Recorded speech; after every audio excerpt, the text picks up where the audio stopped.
নমস্কার বন্ধুরা, chef Shrabani daily vlog চ্যানেলের পক্ষ থেকে সবাইকে স্বাগত জানিয়ে আজ আবারও একটা ছোট্ট ভ্লগ নিয়ে এসেছি। আপনারা প্রথম থেকে পুরো ভ্লগটি শেষ পর্যন্ত দেখতে থাকুন। ভ্লগ ভিডিওটি ভালো লাগলে একটা লাইক দিয়ে অবশ্যই আমার পাশে থাকুন ও বন্ধুদের সাথে শেয়ার করে দিন। আজকে বাড়ির কিছু সবজি তুলে দুপুরে রান্না হবে, তো সেটাই আপনাদের সাথে শেয়ার করছি। এই দেখুন বন্ধুরা, সবার প্রথমে চলে এসেছি আমি করলা তুলতে। এই দেখুন করলা হয়েছে, এটা কোনো সার দেওয়া হয় না, গোবর সার আর মাটি দিয়েই তৈরি। এই জন্য দেখুন একদম দেশি করলা, খুব বড় হবে না আর খুব ছোট হবে না। এইভাবে বাড়িতে যদি বিনা সারে যদি কোনো সবজি লাগিয়ে থাকেন তো সেটার কিন্তু খাওয়া শরীরের পক্ষে খুবই ভালো, আপনারা সকলেই জেনে থাকবেন।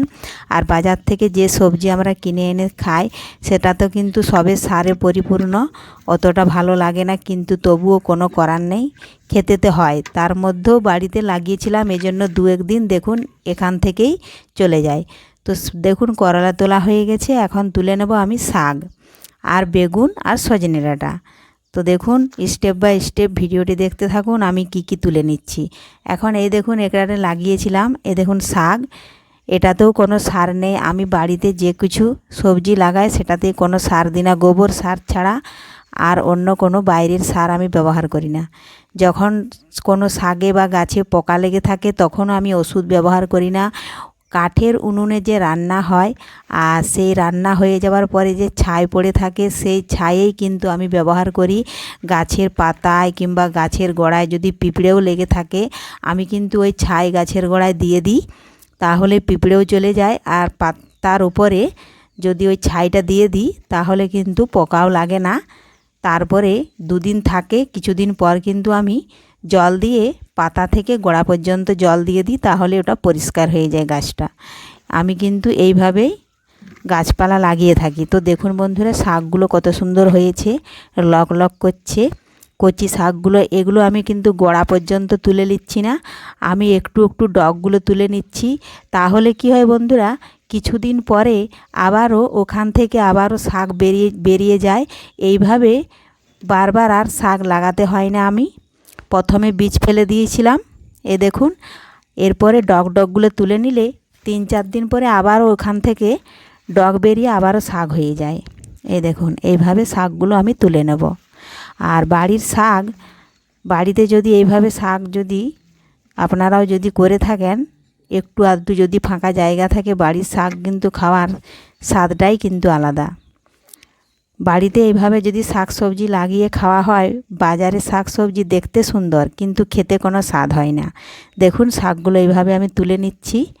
এ দেখুন এখানে লাগিয়েছিলাম একটা বস্তা আছে, তার ভেতরে মাটি দিয়েছিলাম আর কিছু গোবর দিয়েছিলাম। তো ঝুরঝুরে মাটিটা আর গোবরটাও শুকনো করে ঝুরঝুরে মাটির সাথে মিশিয়ে দিয়েছিলাম। দেখুন বন্ধুরা তুলে নিয়েছি শাকগুলো।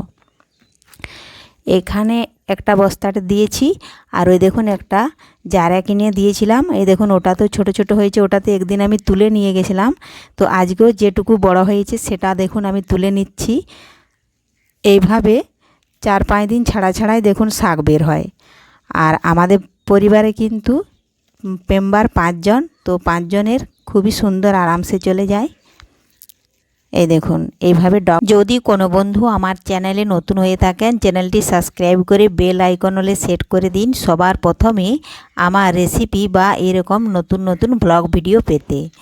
তো দেখুন বন্ধুরা আপনাদের বাড়িতেও যদি জায়গা টুকটাক থেকে থাকে আর যদি জায়গা নাও থাকে, এইভাবে বস্তার ভেতরে মাটি দিয়ে কিংবা জারাকিনের মধ্যে মাটি দিয়ে এইভাবে শাক সবজি লাগাতে পারেন।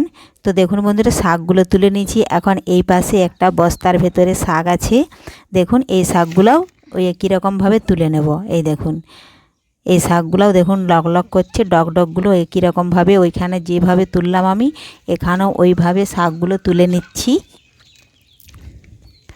এই দেখুন এই বস্তাটাতে একটা কুঁদরি গাছ লাগানো আছে, তো ওটা এখনও কুঁদরি ধরে না, এই ডগ বেরিয়েছে হচ্ছে। আর তার সাথেই দেখুন শাক বেরিয়েছে, শাকগুলো আমি তুলে নেব। এই দেখুন কত মোটা হয়েছে গাছটা, আর তা সেখান থেকে ছোট ছোট ডগ বের হয়েছে, আমি ডগগুলো দেখুন তুলে নিচ্ছি।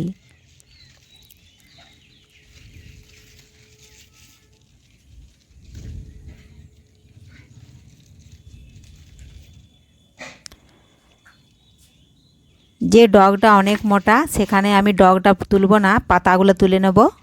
ওই বড় বড় ভালো ভালো পাতাগুলো তুলে নেব।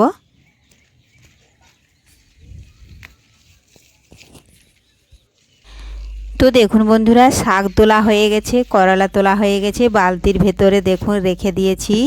এখন তুলে নেব বেগুন।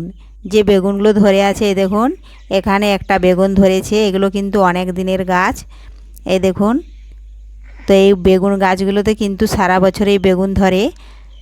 তো ছোট জায়গাটা, মাটি কম আছে, এই জন্য দেখুন দু একটা করে ধরছে। যদি বড় জায়গাতে লাগানো হয় তাহলে কিন্তু একসাথে অনেকগুলো ধরে। তো এই দেখুন এইভাবে ছুরি দিয়ে, ছুরিটা ধান নেই এই জন্য দেরি হচ্ছে কাটতে।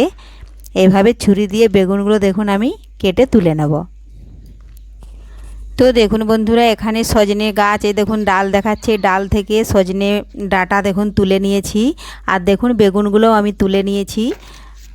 এই দেখুন 3টে বেগুন তুলেছি, সজনে ডাঁটা তুলেছি, শাক তুলেছি। এগুলো এখন নিচে চলে যায়। এই দেখুন আজকে বাড়ির সবজি, এগুলোই রান্না হবে নিরামিষভাবে। তো আপনারাও যদি এইভাবে যদি বাড়িতে সবজি গাছ যদি লাগিয়ে থাকেন, তাহলে 2-1 দিন যদি বাজার যেতে না পারেন কিংবা যদি সময় না থাকে, তো আরামসে 3-4টে মেম্বারের পক্ষে আরামসে চলে যায়। দেখুন শাকগুলো ঢেলে নিয়েছি। এই দেখুন এতগুলো শাক হয়েছে, বেগুন, সজনে ডাঁটা, এগুলোই আজকে দুপুরে রান্না হবে।